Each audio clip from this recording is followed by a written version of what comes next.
बड़े बुजुर्ग कह गए, दो नाव की सवारी कभी नहीं करनी चाहिए। यहाँ तो 28 नाव की सवारी है, उसमें भी नैया पार होने से पहले ही 2 छेद हो चुके हैं। जी हाँ, हम बात कर रहे हैं इंडिया ब्लॉक की। दरअसल विपक्षी एकजुटता को तगड़ा झटका लगा है। पश्चिम बंगाल की मुख्यमंत्री ममता बनर्जी ने लोकसभा चुनाव में अकेले लड़ने का ऐलान कर दिया है। इसे विपक्षी इंडिया गठबंधन के लिए बड़ा झटका माना जा रहा है। आपको बता दें कि पश्चिम बंगाल में 42 लोकसभा सीटें आती हैं और ममता बनर्जी की पार्टी टीएमसी सभी सीटों पर अकेले ही लड़ेगी। सीट बंटवारे को लेकर कांग्रेस के साथ चल रही खींचतान के बीच ममता बनर्जी ने बुधवार को कहा कि मैंने उन्हें यानी कांग्रेस को सीट शेयरिंग का प्रस्ताव दिया था, लेकिन उन्होंने पहले ही इसे खारिज कर दिया। अब हमारी पार्टी ने बंगाल में अकेले ही लड़ने का फैसला ले लिया है। बताया जा रहा है कि ममता बनर्जी ने कांग्रेस को बंगाल में 42 में से 2 सीटों पर चुनाव लड़ने का प्रस्ताव दिया था, लेकिन कांग्रेस ने इसे नामंजूर कर दिया।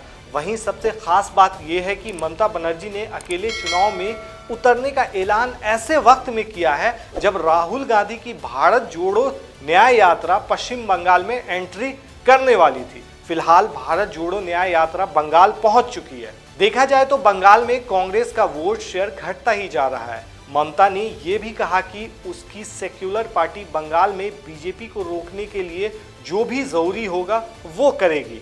पश्चिम बंगाल में कांग्रेस की तुलना में टीएमसी कहीं ज्यादा मजबूत है। बीते 3 लोकसभा चुनाव में टीएमसी जहां और मजबूत हुई है, वहीं कांग्रेस का वोट शेयर लगातार घटता ही जा रहा है। 2009 के लोकसभा चुनाव में कांग्रेस को 13.5% वोट मिले थे, जो 2014 में घटकर 9.7% हो गए। इसके बाद 2019 में ये और कम होकर 5.6% पर आ गया। इसी तरह 2009 में कांग्रेस ने 6 लोकसभा सीटें थी, जो 2014 में घटकर 4 और फिर 2019 में घटकर 2 पर रह गई। इसके उलट टीएमसी का वोट शेयर लगातार बढ़ता ही गया। 2009 में टीएमसी ने 31.2% वोट शेयर के साथ 19 सीटें जीती थी।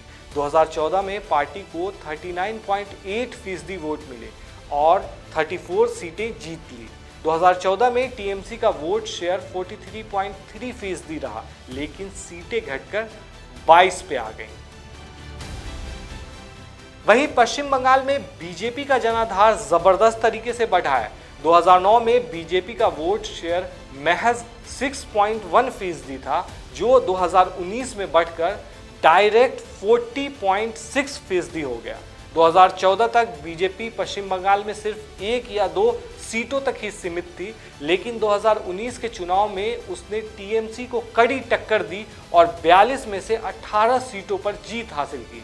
टीएमसी और बीजेपी के बाद कांग्रेस तीसरी पार्टी थी जिसे यहां सीट मिली थी। कांग्रेस 2019 में 2 सीटों पर ही जीत पाई थी। बहरहाल लोकसभा चुनाव से पहले कांग्रेस को और भी कई राज्यों में झटके मिलने की आशंका है। बताया जा रहा है कि पंजाब में आम आदमी पार्टी भी अकेले लड़ सकती है। पंजाब में सभी 13 सीटों पर आम आदमी पार्टी अपने उम्मीदवार उतार सकती है। वहीं कांग्रेस की तरफ से इस मामले पर बयान भी सामने आया है। उसने कहा है कि ममता बनर्जी ने कहा है कि हम बीजेपी को हराना चाहते हैं और बीजेपी को हराने के लिए हम कुछ भी करेंगे। राहुल गांधी ने साफ कहा है कि ममता जी और टीएमसी इंडिया गठबंधन के बहुत मजबूत स्तंभ है। हम ममता जी के बिना इंडिया गठबंधन की कल्पना भी नहीं कर सकते।